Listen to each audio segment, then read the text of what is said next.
180 કરોડની આવાસ યોજના તોડી પાડવામાં આવશે। અમદાવાદથી હાલ મહત્વપૂર્ણ સમાચાર સામે આવ્યા, જ્યાં વર્ષ 2011માં કોર્પોરેશન દ્વારા આવાસ બનાવવામાં આવ્યા હતા।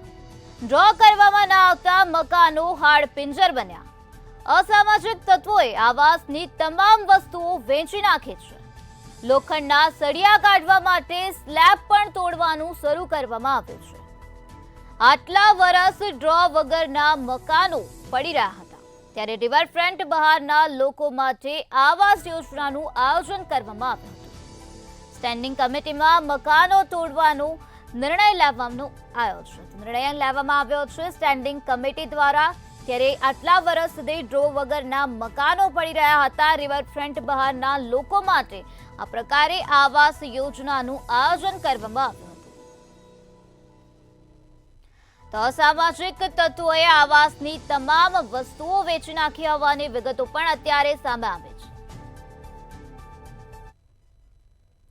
તમામ લોકોને ઘરનું ઘર મળશે અને સાથે સાથે તમામ લોકોને અમુક વર્ષો બાદ જે છત મળી જવાની, આવી મોટી મોટી જાહેરાતો સરકાર દ્વારા વારંવાર કરવામાં આવે છે, કોર્પોરેશન દ્વારા પણ કરવામાં આવે છે અને ત્યારબાદ મકાનો બનાવવામાં આવે છે। અત્યારે પણ આપ જે જોઈ રહ્યા છો મારી પાછળ, જે વટવા આવાસ યોજના જે છે તેના ઘણા બધા જે મકાનો છે તે અહીં બનેલા હતા અને આ જે બનેલા મકાન 2011માં બન્યા અને ત્યારબાદ આ મકાનો છે તેના ડ્રો ના કરવામાં આવ્યા અને તે ડ્રો ના થતાં અસામાજિક તત્વોનો અડ્ડો છે આ તમામ જે મકાનો બની ચૂક્યા અને સાથે સાથે જે મકાનોની હાલત જે છે તે હાડપિંજર જેવી થઈ ગઈ। તમામ વસ્તુઓ ચોરાઈ ગઈ અને ત્યારબાદ હવે અસામાજિક તત્વોએ લોખંડ ચોરવાનું ચાલુ કરતા આ મકાન જે છે તે ગમે ત્યારે પડી શકે તેવી પરિસ્થિતિ હતા। કોર્પોરેશન દ્વારા તેનો રિપોર્ટ કાઢવામાં આવ્યો, ત્યારબાદ ચેક કરવામાં આવ્યું કે આ મકાન ટકી શકે તેવા નથી અને જે બાદ કોર્પોરેશને નિર્ણય લીધો કે તમામ જે મકાનો છે તેને તોડી પાડવામાં આવશે।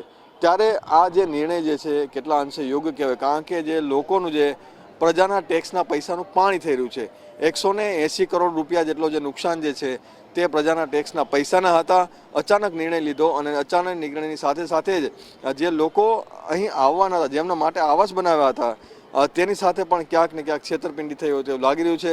આટલા વર્ષ સુધી ડ્રો ના થયો, આટલા વર્ષ સુધી કોઈ પણ અધિકારી જે છે આવાસ યોજનાના જે ચેરમેનો છે તે કોઈ જોવા માટે ના આવ્યો અને ક્યાંક પ્રજાના પૈસા છે તેનો વ્યય છે તે થઈ રહ્યો છે। હવે સવાલ એ થઈ રહ્યો છે કે આવાસ યોજના જો ડ્રો નહીં કરવાનો હતો તો બનાવી શું કામ, કારણ કે તેની પાછળમાં કરોડો રૂપિયાનો ખર્ચો થયો હશે, સાથે સાથે ડ્રોમાં આટલું બધું ડિલે કેમ અને હવે કોના લાભાર્થે આ જે મકાનો છે તે તોડી નાખવામાં આવી રહ્યા છે, કારણ કે એકદમ નજીકમાં બુલેટ ટ્રેનનો પ્રોજેક્ટ આવી રહ્યો છે અને સાથે સાથે જ આગામી દિવસોમાં હજી પણ ઘણા બધા મકાનો જે છે તે તૂટવાના છે।